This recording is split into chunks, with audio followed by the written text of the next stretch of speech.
Hi guys, today we are learning how to recover your Twitch account. First, unlock your phone and open the Twitch app. Wait for the app to load completely until you reach the welcome screen.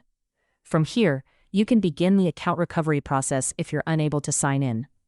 Now, tap the login button at the bottom of the screen.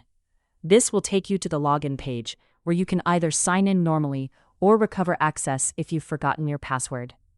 Once you're on the login screen, tap the Trouble Logging In option. This feature is designed to help you recover your account if you can't remember your password or you're having trouble signing in. Next, enter the email address or phone number linked to your Twitch account.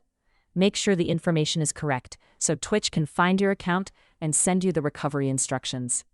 After submitting your information, Twitch will send you either a verification code or a password reset link. Open your email or text message, then follow the instructions to continue the recovery process. Now, enter a new password for your Twitch account and confirm it. Choose a strong password that's easy for you to remember, but difficult for others to guess. Once you save the new password, you can log back into your Twitch account using your updated credentials. And that's how you can easily recover your Twitch account if you've forgotten your password. Just follow these steps and you'll be back into your account in no time. If this video helped you, make sure to subscribe and comment below for more simple tutorials.